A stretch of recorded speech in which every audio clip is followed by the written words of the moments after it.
Olá, meus queridos! Neste vídeo trataremos de um fenômeno sobrenatural verídico, com muitas testemunhas e evidências, e que intriga a todos até os dias atuais. Você já ouviu falar da bruxa de Bell? Não? Então se prepara que lá vem a história. Fica comigo até o final e deixe nos comentários o que você acha que poderia ser a causa destes fenômenos.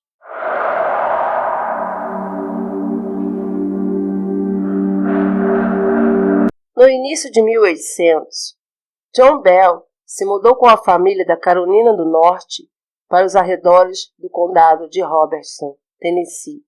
Eles foram um dos pioneiros daquela região agreste e constituíram a comunidade de Red River.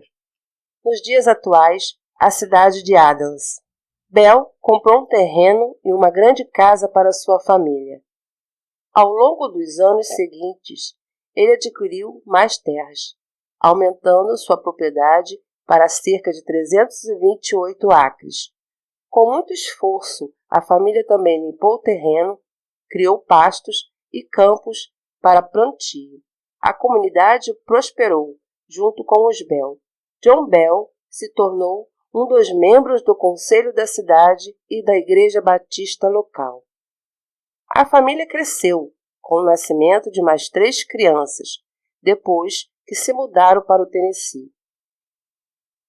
Elizabeth Betsy nasceu em 1806, Richard em 1811 e Joel em 1813.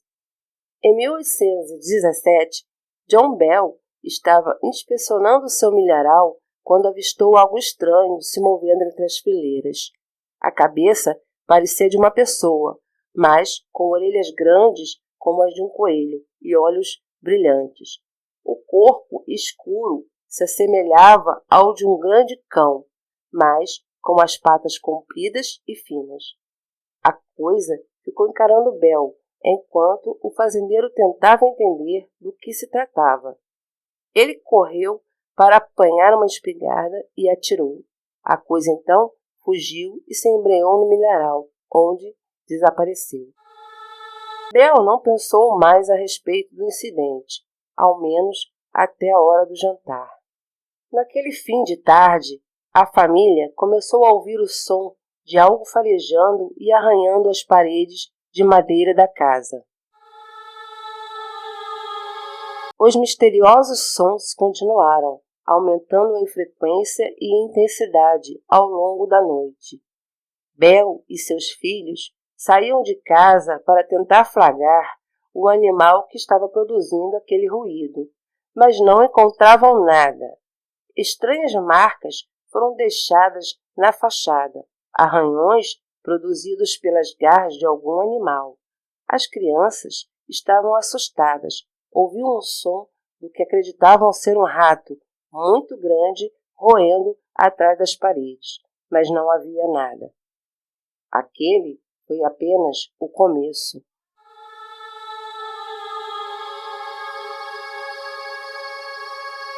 Noite após noite, algo parecia espreitar a noite, correndo, arranhando, cheirando e deixando estranhas marcas de pegadas e arranhões. Os moradores da casa chegavam a ficar de guarda, esperando pela coisa, mas não viam nada. A coisa parecia invisível e capaz de atravessar as paredes como um espírito. Com o tempo, a família Bell começou a ouvir outros sons, sussurros, murmúrios, rosnados e o que pareciam ser os sons de uma mulher rezando muito baixo. Ninguém sabia de onde vinha ou o que estava sendo dito. A mulher de Bell sugeriu que era o som de um hino religioso. A filha dizia que era uma canção de ninar. Um dos rapazes achava que era um murmúrio que repetia profanidades. Os incidentes continuaram cada vez mais bizarros. A filha mais nova de Bell, Elizabeth, começou a experimentar brutais encontros com a entidade. A coisa invisível puxava seus cabelos, arranhava suas costas, a empurrava e até mordia. Em certa ocasião, produziu uma mordida tão forte em sua coxa que deixou as marcas de dentes. Betsy, como era chamada, era o principal alvo da entidade, que em certa ocasião rasgou suas roupas e se insinuou de maneira imoral. O fenômeno que Bell alertou a família deveria ser mantido em segredo, pois poderiam tomá-los como loucos. Continuou aumentando e finalmente chegou a um ponto em que os vizinhos tomaram conhecimento. Os sons vindo da casa e os hematomas eram visíveis e, desconfiados de que John era um cara violento, James Johnston, um amigo da família, e sua esposa decidiram passar uma noite na casa dos Bell e lá testemunharam os fenômenos apavorantes que viam incendindo sobre a família há semanas. Cobertores eram puxados, velas apagavam sem qualquer vento, rosnados eram ouvidos, bem como o ruído de alguma coisa grande andando no telhado ou atrás das paredes. Johnston, um homem religioso, temente a Deus, apanhou um crucifixo e gritou para a coisa invisível: "Em nome de Nosso Senhor, vá embora. Deixe essas pessoas em paz." Ele sentiu então um tapa violento na face que o jogou no chão. Depois disso, ao menos, a coisa parece ter se retirado e o restante da noite passou em relativa tranquilidade. Mas a assombração sempre voltava. Uma voz parecia surgir em meio aos ruídos e ela começou a ficar discernível. A coisa realmente cantava hinos religiosos, citava as escrituras sagradas, conversava sozinha, repetia as palavras das pessoas com escárnio e xingava. Os rumores a respeito desse fenômeno sobrenatural começaram a se espalhar entre as cidades e vilarejos vizinhos, chegando até Nashville, onde o então major do exército Andrew Jackson demonstrou grande interesse pelo assunto. 3 dos filhos mais velhos de Bell lutaram sob o comando de Jackson na Batalha de Nova Orleans.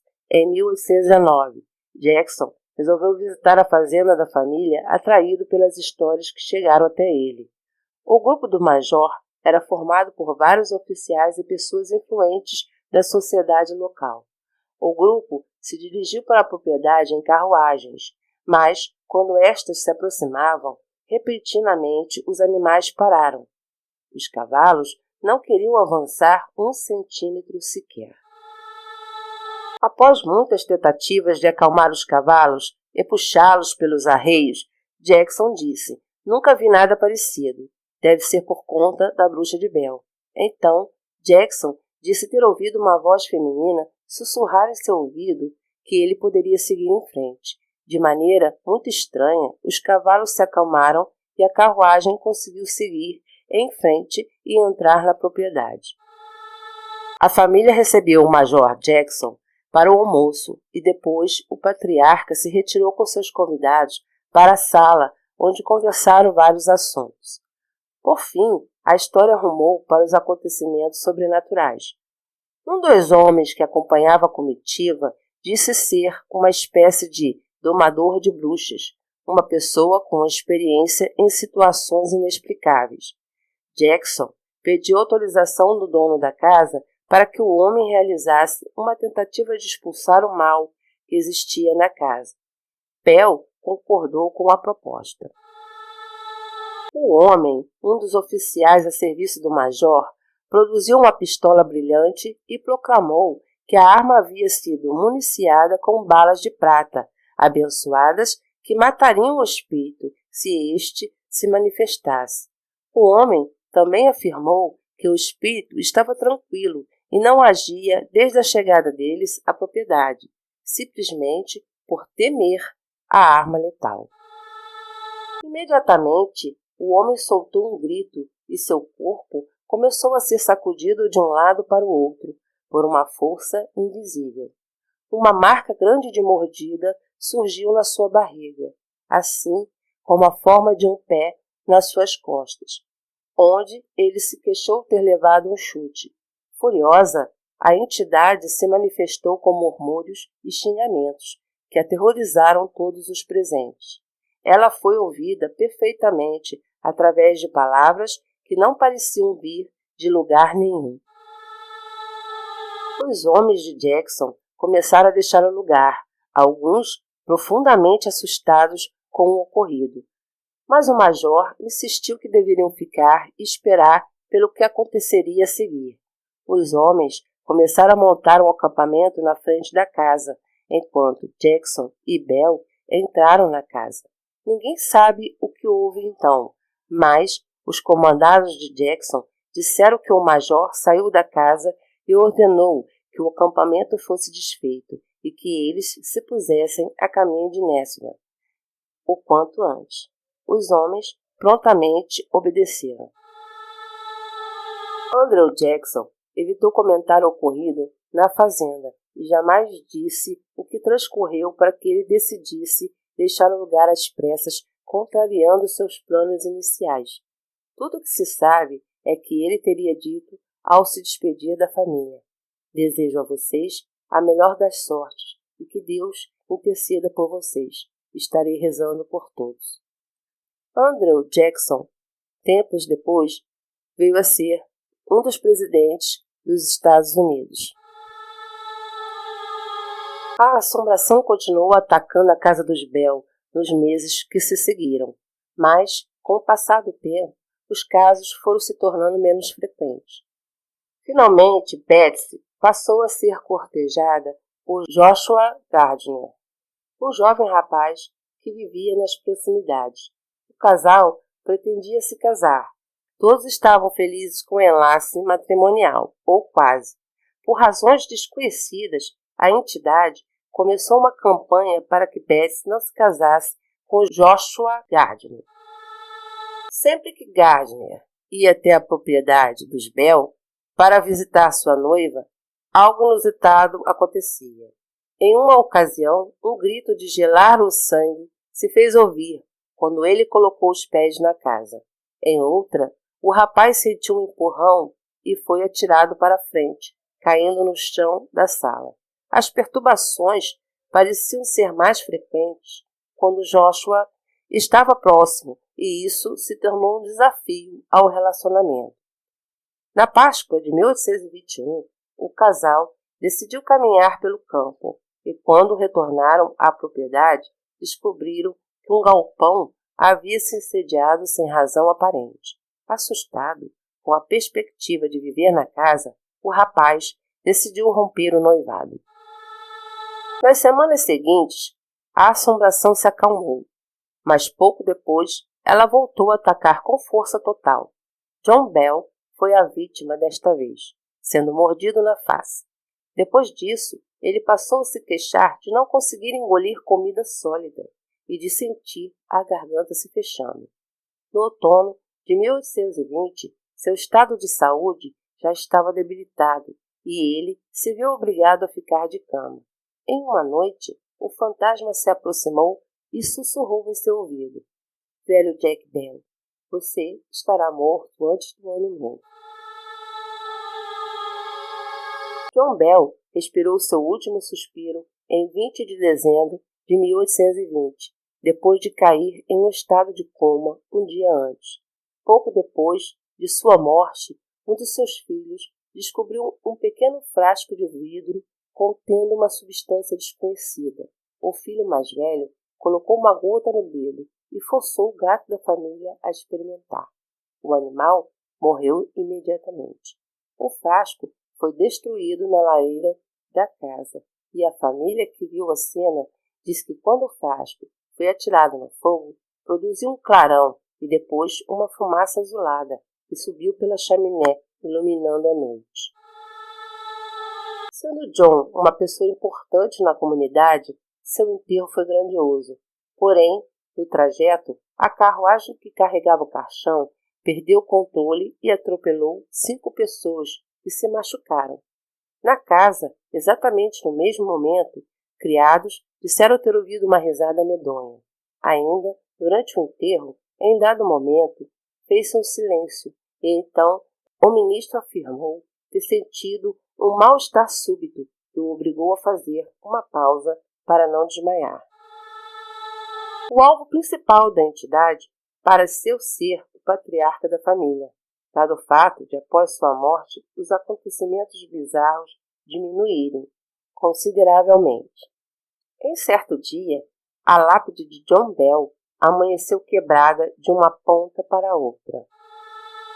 Em abril de 1821, a entidade visitou a viúva de John Bell, Lucy, e disse que voltaria dentro de 7 anos. A assombração então desapareceu, voltando em 1828, como prometido. A maior parte de suas visitas se concentrava então em John Bell Jr., o filho mais velho, que sucedeu ao pai na administração dos negócios da fazenda.